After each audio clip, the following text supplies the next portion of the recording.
Hey, welcome back to the garage, everyone. Today, we get to use the ugly wrench.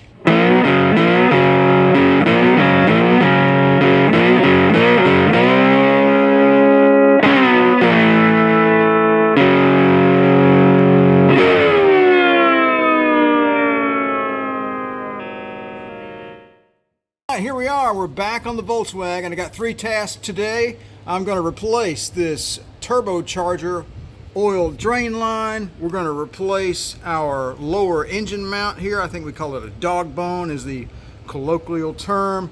And we're going to replace, there they are, tie rod ends. We got one there and one on the other side, and they both look like that. So let's get busy. All right, in the immortal words of Scotty Kilmer, next up, we gotta get this line detached from the turbocharger, and we're looking at some T40 Torx head screws there. So what you've got to do is you've got to get this oil drain loose from the engine first. Otherwise, you will not be able to get your extension from your socket wrench in here onto this back bolt. So I'm gonna get these 2 guys out of here right now. It shouldn't be too much effort. Not really a way for me to film that, but it's just, it's just disconnecting a couple of bolts. So I'll be right back. All right, no big deal. It came right out of there, no issues whatsoever. All I've got to do now is clean up this mating surface up here and right here, and we'll get our new part on. All right, I've got a new part here. I went ahead and made a gasket. The gasket didn't come with it, but I have some fresh gasket material. So you just use your old part as a template, mark your holes. A little tip about marking and cutting out holes for bolts because they're really small. Just take the bolt that you're going to screw through here, the original bolt, and put it where you want it, and then just lightly tap with a small hammer or something, and it will basically cut the little circle out for you, and you can kind of pick it out with a razor blade. So that's just a real easy tip for making your own gaskets, really. More often than not, unless the gasket is really highly specialized, you really don't need to buy a gasket. If they're really simple like this one, I recommend just making them. It's a lot cheaper, and you don't have to worry about ordering gaskets and paying for shipping and all that kind of nonsense. All right, so I'm going to get these 2 bolts in here and get this thing bolted back up to the engine, and we're going to call this thing done, and we're going to move on to the next step. All right, all done. Just keep in mind that when you put one of these things back on the car, you need to keep this disconnected and then tighten these 2 bolts first, because you will not be able to get to this bolt unless this is flexed downward so that you can get your socket wrench behind there. And be careful with this. It's a 22 millimeter. It doesn't need a whole lot of force to tighten this up. So I just snugged it up real good, and I'll run the car and check it. If it doesn't leak, I'm going to leave it alone. If it does leak, I'll tweak it a little more. So I don't really know what the torque setting is on it, but it can't be too much. It's a compression fitting, but you need to treat them with kid gloves. Okay, next up, we're gonna move on to our dog bone. All right, next up, we're gonna get our dog bone loosened up here and removed from the car. We got a 16 millimeter for these 2 guys, and we have a 13 for, is that right? 13? Yeah. 13, yeah, all right.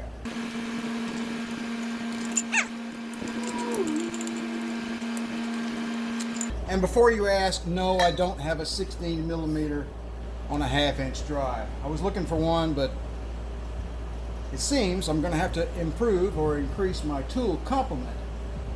So, all right, look, got those broke loose. Let's move on to this 13.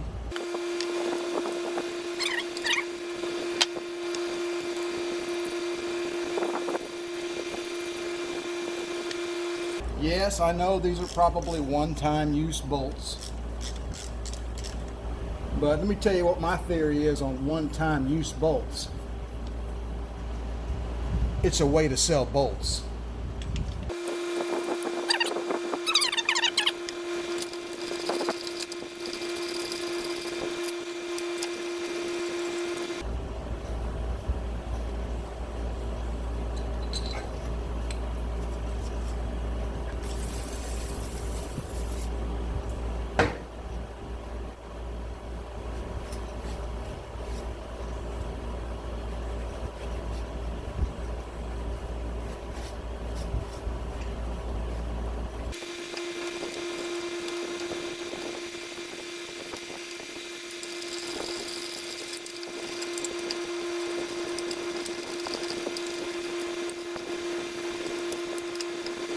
All right, we got to move the engine forward just a little bit to get it to line up so we can bolt it into this dog bone.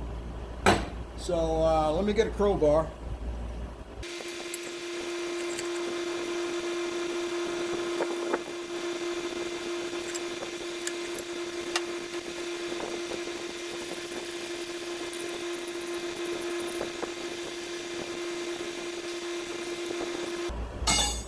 All right, done. Let's move on to tie rods. All right, I spared you the mundane removal of a wheel. I figured you could handle that. We're going to go ahead and take these tie rod ends off now, and that's a 19 millimeter.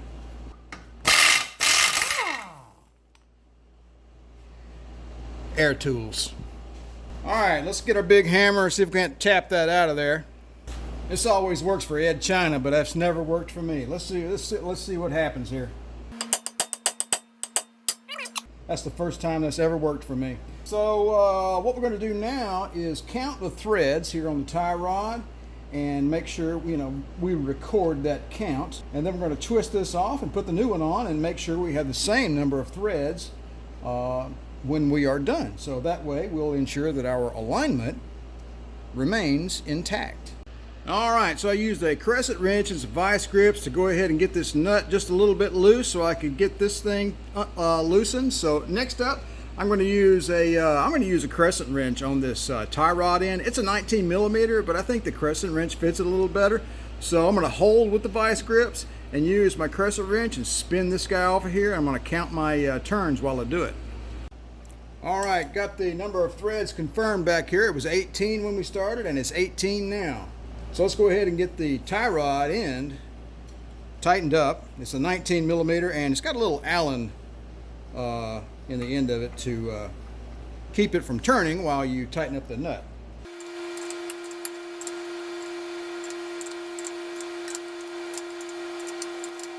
All right, let's get our torque wrench out. And we're going to tighten this up to 33 foot-pounds.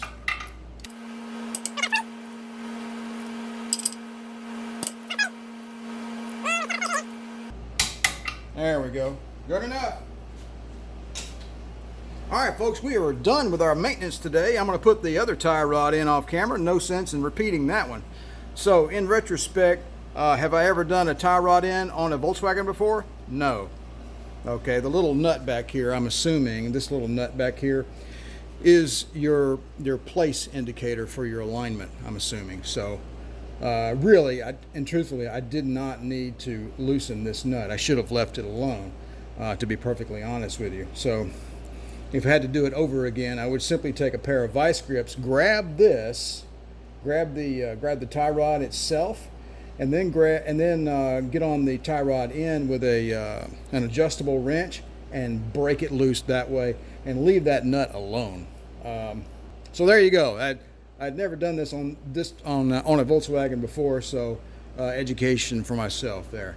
Anyway, so if you guys know of a better way, or if you know if I'm incorrect, or if my analysis is incorrect, let me know in the comments below. That's fair, There's some things you do for the first time, and that's the way it is. Okay, that's all for now, folks. Appreciate you stopping by my channel. Don't forget to like, share, and subscribe. And the next time you'd like to be notified whenever I release a new video, go ahead and click on that little bell down below. We'll talk to you guys later. Take it easy.